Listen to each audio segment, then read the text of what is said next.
Welcome along to 98 Not Out. In this podcast, I'm talking to Ali Martin, the cricket writer for The Guardian.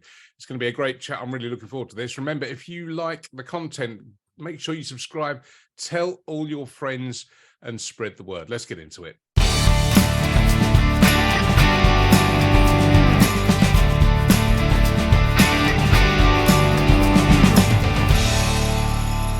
Good, thanks, Darren. I'm a little bit nervous because I've seen that your previous guest was Stuart Broad, and this is a drop of about 566 Test wickets. So, but you tend to get the big names. You've got to put up with me this week. But yeah, good to see you, mate. Well, no, always a pleasure. Always a pleasure. Now, last time we had you for a chat, you were in Adelaide covering the last Ashes tour down under, which again was another unmitigated disaster for the England team, but this one was particularly painful, and it wasn't the worst. It got even worse when England went off to the West Indies, and you mentioned Stuart Broad there. I mean, that famous rant that he gave about him and Jimmy being excluded from that tour, that was kind of like the low point. But since then, England's fortunes have turned around to the point now where we're looking forward to 2023 and an Ashes series, which everyone's excited about. What's happened in the last 12 months? Well, I mean, I guess it comes down to, I was about to say two men, but probably three men. I think the appointment of Rob Key as director of cricket has kind of breathed fresh life into the setup, and then his subsequent appointments of Ben Stokes as captain. I suppose that one was kind of inevitable once Joe Root had stepped down. But to have the kind of vision to bring in a coach like Brendan McCallum, who, bear in mind, had never coached a first-class game before he took on the England job. Obviously, huge experience captaining New Zealand and having turned that team around. But you've got to take your hat off really to Rob Key for seeing the kind of abilities of McCallum, and not just looking at the CV and actually seeing, you know, the man himself, the character, and the kind of style and approach that he could bring in. And as you say, the results have been phenomenal, really. I mean, 9 wins in 10. That incredible 3-0 clean sweep in Pakistan. They'd only ever won 2 tests in Pakistan in their history before that. To go there and win 3-0, you know, even factoring in a Pakistan side that probably had a few issues and was missing Shaheen Shah Afridi. You know, England were missing players as well for that series also. So, yeah, it's just been an incredible turnaround, and it really does show the value of leadership.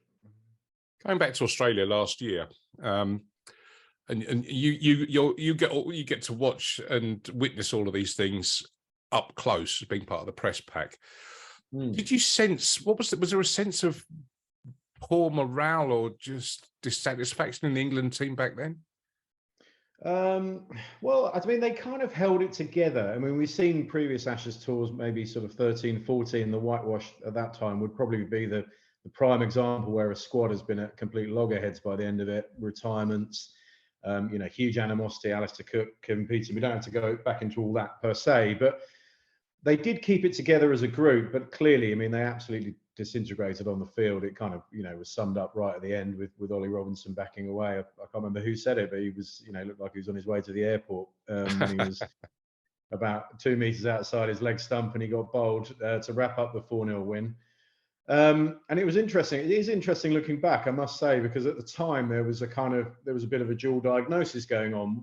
People were talking about the kind of tactical errors and selection errors that had been made along the way. But there was also the kind of systemic issues that were being diagnosed, that, you know, that England just weren't producing Test caliber players. Joe Root was the only player since his own debut to average over 40 in Test cricket with the bat. And that, you know, that launched this high performance review into the domestic game. And I guess probably the lesson we've learned since is that probably, I mean, I think COVID was a big factor in England's demise. No team played more Test cricket during the sort of pandemic era. And I do think that dragged them down significantly. But also we've seen the value of leadership, as I mentioned before, that, you know, to come in with a fresh style and a fresh approach, and maybe lean into some of the attacking instincts of the players that have been thrown up by the system, you know, the kind of the white ball generation that's come through, rather than try and make them something they're not. I think that, and I think very much the inspiration of Ben Stokes as captain as well. I think maybe Joe Root had run his course. I remember Trevor Bayliss, the old England head coach, saying that, 5 years was about as long as you can go in those kind of jobs, because your voice starts to get stale, and that's when you need fresh impetus. And we can see that in the Valley of Stokes, certainly. And when we talked to Broady, one of the things that he's explained about the change in approach, which I thought was really interesting, was that everyone's been encouraged to act like they were young kids heading out on a Saturday morning and just whacking the ball around, no fear, no hang-ups, and just playing with complete freedom, and not being afraid to hit a ball back over long on for six, or and if you get caught out on mid-on trying to do the same, it's no big deal. There seems to be a conscious effort to just lift pressure from the players' shoulders. Absolutely. I mean, and that comes down to, I mean, I suppose with Stokes, he's a captain whose kind of legacy or his position in the game is already secured through, those twin peaks in 2019 of the World Cup final and Headingley. So in some ways he's got nothing to lose, but a lot of it does come back to McCallum, and the kind of realization that he had mid-career that I think one of his sort of ethos is that there's no point getting to the end of your career and looking back and saying, wasn't it great? You've got to enjoy it in the moment. And you've got to go out there and try and entertain. Ultimately, they're in the entertainment business. And if you take away the pressure of results, and always for the mood of the camp being dictated by how the team's faring on the field, if you take that away and actually invest so much in the enjoyment factor, both on and off the field, trying to get guys, as you say, playing cricket like they're in the backyard with their brothers and sisters back in the day, to get that in and make the results secondary, that the results then take care of themselves. And but even saying that, I mean, they must be hugely thrilled with the fact of 9 in 10, because that is a streak of results that look way beyond them this time last year. I think the pressure thing, I mean, it's a problem with English sport or British sport overall, that there is so much media intensity around everything. But certainly if you're England Test captain, and this goes back a very long time, I mean, I'll use the example of 2014 and Alistair Cook, where the intense pressure that was on him was evident, and you could see, he was almost visibly fighting these battles, with himself, with those around him, and with, a press that was very keen to exploit the problems that he was having with Kevin Peterson. That just seems to have gone. And, I was worried about Ben Stokes when he was made captain. After the year prior to that, he'd had problems with mental health, but this almost seems to have been like the perfect cure for him. Yeah. And the sort of, I mean, it really does. It's such a huge kind of plus that Ben Stokes is, that he came through that personal sort of dark patch that he had. And I think his honesty in that has been a key part of this as well. I think back to the summer when his documentary came out and he gave various interviews. But I was one of the people lucky enough to interview him at the time, and he was extremely open about how he'd come through the other side. And those kind of messages, I think, are really important. As I say, I think because Ben is a kind of a player whose standing in the game has been assured, and that he's come in with a coach. And when you talk about media pressure, that's interesting as well. One of the kind of things that he said he wanted to bring in when he was appointed head coach when was it, April or May last year, that he wanted to relieve that pressure, to cut out the noise. Now, as someone that is writing and reporting on the game myself, I'm probably someone that's generating that noise. But I have to say that probably feeds into the fact that he, is a New Zealander. He comes from a country where, the All Blacks and rugby is very much number one, and that probably he played his career without that level of scrutiny. If he can create that, I don't think they certainly don't want to create a siege mentality of us versus them. But if they are extremely happy in their own company and are not dwelling too much on what's being said on the outside, then I can certainly see a benefit to that. And I think that again, that's another thing that McCallum's brought in. Yeah, that's an old school thing, isn't it? I mean, I've heard cricket writers and journalists say that they miss the old days of, if you're on tour with England, the press and the players and the whole touring party would be sat in the bar in the evening, chatting and relaxing together, and that was kind of sidelined a bit, or you had to. There was, the press were only allowed a certain amount of access, but it can only be a good thing if that intermingling is brought back to whatever extent. Yeah, I think so. And also I should say that while they're kind of trying to cut out the noise and maybe not dwell too much on the analysis of their games by people, by pundits, etc. I think certainly on the technical side of it, most of that analysis that can get into heads probably comes from TV broadcasters more than some of the written journalists. But that's not to say that it can have an impact from wherever it's coming from. But equally, they've not put the shutters up. They're still a pretty open team. You see them around the traps. Access to training still pretty good. And in their interactions, I mean, it obviously helps when you're doing well as a team, but they're pretty buoyant as well. I sort of go back to the first day in Rawalpindi when England, what did they stuck for 500 on the board. If they'd played the full day, it could have been 600. We had Zach Crawley and Ben Duckett come out for the press conference. Ben Duckett making his return. Zach Crawley with a really important 100 for his career after a tricky summer. And they spoke with such openness. You could see the clear happiness in the way they were going about their cricket. And also that Zach made the point that, that people were asking about England's new approach. And he made the very blunt and very truthful point that what they were doing previously wasn't working. So, to try and rip it up and start again, it's bold to do that. But in some ways, it actually helps that they hit rock bottom. It's given them the license to try something completely new.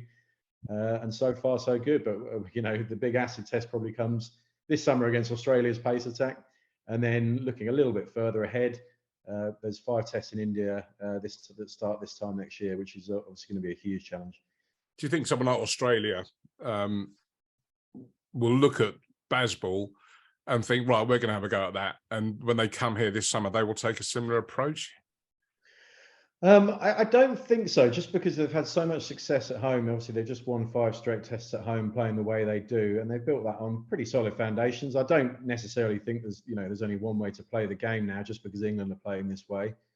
And I also think that, going back to what I was saying about hitting rock bottom, England are able to do this because really they couldn't get any worse. So, and Australia on a decent run. They're heading into that World Test Championship final just before the Ashes as well. We'd expect. I think they're right on the cusp of qualification for that anyway. So they've got a big challenge coming to England. They want to try and win that trophy. They want to try and win their first Ashes series in England since 2001. I can't see a huge handbrake turn on their approach at the moment. Having said that, they've clearly got there's quality throughout that team, isn't there? Right from the top, right through to that bowling attack. I can't wait. I really can't. Right. Turning focus to domestic cricket, and you mentioned about the fabled Andrew Strauss high performance review, which has been the subject of months and months of speculation and conjecture, etc., etc. You've written an excellent article in The Guardian this week about McCallum and Stokes sharing their ideas and their ethos with county coaches. And I'm wondering if that simple gesture will do more to invigorate county cricket than any kind of big, huge report and multi-page document could ever do. Yeah, it could do. It could do. You're right. I think it probably is quite an important to open up the sort of channels of communication. I'm not saying they were completely dead before. There was a kind of England through England, ECB, the Lions, the pathway, the under-19s.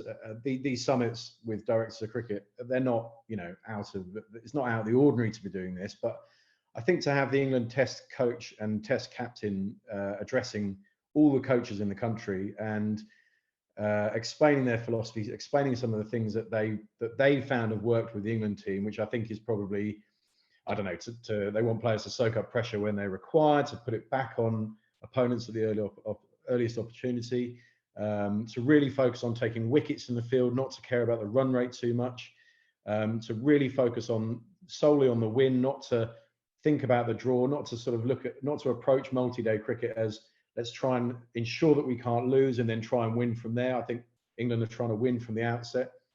These are the kind of the tenets of what they've been doing, and they're just feeding some of that down. Hopefully, I think we probably don't want to get too confused here. They're not saying they want all 18 first-class counties to go out there and try and whack it. In fact, they're not even telling their own players to go out there and whack it. Now, the numbers are incredible. England, since the two came together, England have averaged. They've gone up 4.7 and over in Test cricket. They were going at 5.5 in Pakistan. But that's a byproduct of what they're saying. They're not telling guys to strive for 6 and over. They're not trying to push the limits in that way. What they're trying to do is to, as we said, release that pressure on players, try and take the emphasis off the result, albeit always be striving to win the game, and to try and demystify the run chasers a bit. The fourth innings pressure isn't necessarily there, that it can be flipped back onto the bowling side on that fourth or fifth day. And yeah, so it's a combination of that. They're not telling teams to do it. They accept that with all sorts of conditions and pitches, and that different teams will have different squads and different resources. They'll set up in different ways. I think there's, some counties, play on extremely nibbling pitches, etc. Others, will play on the harder, flatter ones. I think they'd like a bit more uniformity there. I think they'd like to see the conditions probably, favour batsmen a little bit more, make bowlers work a bit harder for their wickets. But equally, they want, they want teams to get creative in the way they try and set up victories. Whether that works, I think I should say. I mean, I obviously wasn't in that meeting, but I've spoken to people that were in it. I do know that within that meeting, that McCallum was keen to stress that he did understand that the directors of cricket and county coaches are working in different environments. A 14-game first-class season is very different to a 5-match, 3-match, 5-match Test series, etc., and that there will be huge differences there. But it gives county directors of cricket and coaches an idea of the players that England are looking for. And I tell you one thing. I go back to. I think one of the key things here is probably if you look at the way the white ball team set up. Now, England created a really impressive team, sort of 2015 onwards. But what they were able to do is filter down a lot of that messaging into the counties. Now, in 2021, when the entire squad was wiped out by a sort of outbreak of COVID, in came a completely fresh squad. That those players all knew what was being asked of them, what England wanted from them. And they swept Pakistan 3-0, playing exactly the same way, even without Owen Morgan there leading them, and even without Butler, Bairstow, Roy, etc. Through that batting lineup. So I think they're just trying to get a little bit more alignment with the counties, and ideally sort of grow that pool of players who are able to play in the way that England are hoping to play at the moment. And again, it just kind of, in a nutshell, they've done what I think the high performance review has just failed to do. I think that they've looked at the telescope through the wrong end from that point. That's my view. But I think certainly McCallum and Stokes have just understood what's going on, and that what the public are wanting. We've all of us that follow cricket and love cricket know that county cricket has been under threat for quite a while now, just from a financial point of view and just an existential point of view. And supplying players for the national team. I do wonder, though, that it seems to me that there's a revolution going on in red ball cricket in the way it's played now, and that they've looked at what is successful, what does fill the stadiums, i.e. T20. I won't bring the 100 into this because it's not been around long enough, but certainly T20 is what puts bums on seats.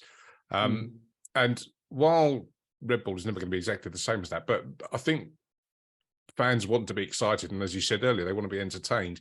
It just makes me wonder whether some of the traditionalists and the traditional county members will take this on board when they start seeing their counties playing maybe in a more aggressive style.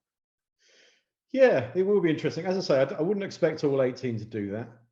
I think that different coaches will have different approaches, as I say, different resources in their sides. But it's quite an interesting trade-off that we kind of find it with England, is that, is it about results? Is it about entertainment? I think essentially Stokes and McCallum are trying to emphasise more on entertainment, and in doing so, they probably buy themselves a bit more license for the odd one to go wrong, like we saw against South Africa at Lords in the summer. And so that is the trade-off. Now, in a two division structure that we've got, you'll have teams fighting relegation, you'll have teams pushing for promotion, and you'll have probably bottom feeders that may struggle, and whether those memberships are, whether they're happy for that to continue just because the team's playing entertaining cricket, I don't necessarily think that will be the case. Nevertheless, teams could buy themselves a bit if members are really enjoying what they're seeing when they turn up at the grounds. Exactly. Well, it's a great article, and I shall put the link in the description to this podcast. What's next for you, Ali? You off travelling? in the near future? Yeah, well, I mean, we're going to Baz's house essentially, which is back to New Zealand for this 2-test tour. I'm heading off at the start of next month. There's a warm-up game in Hamilton, then a day-night first test in Mount Maunganui, which will be interesting. I'm personally not a massive fan of day-night cricket, only because it ruins the evening social. But and then off to Wellington and the Basin Reserve, which I've not been to, and I kind of that's probably probably the spiritual home of New Zealand cricket as well. So that's going to be a fascinating tour. The England squad is interesting. A bit slightly gutted that Mark Wood isn't on the tour, but understand his reasons. He's taking a break. He obviously had a heavy winter with that T20 World Cup campaign, and then obviously bowling his heart out in Pakistan as well. We're not quite ready for Jofra Archer to return yet as well. But I think seeing England play New Zealand, as I say, in the home of McCallum, it's going to be a fascinating little tour, and really is going to set up what looks like a really exciting 6 months of Test cricket for England. That's right. And you mentioned Jofra. He an encouraging return for him in this week in the South African T20. 3 wickets on his return after a very, very long absence. Yeah, it's just one of the most heartening sights we've had at the start of the year. Is just to see him, charging in and enjoying his cricket, playing with a smile on his face. I think if he'd gone none for 40, most people still would have been pleased just to see him out on the park. But yeah, to see him back in the wickets, touching 90 miles an hour on the speed gun, it really is great reward for 18 really cruel months. And what was interesting, I didn't know this myself, but I saw some of the reports. My colleague Simon Burnson did a report on his comeback, and there was actually a third elbow operation which took place last summer, which I don't think the public knew about previously. So, stress fractures to the back, the elbow, it's been a significant period of rehab for Jofra. But yeah, fingers crossed we get to see the best of him in an England shirt, and particularly, maybe in a selfish way, as someone that prefers Test cricket above all else, is to see him in that Ashes series and to renew that duel with Steve Smith. Fantastic. All right, Ali, I shall let you crack on. Ali Martin, cricket writer for The Guardian. Always great to chat, and we'll catch up soon. Cracking. Cheers, Darren.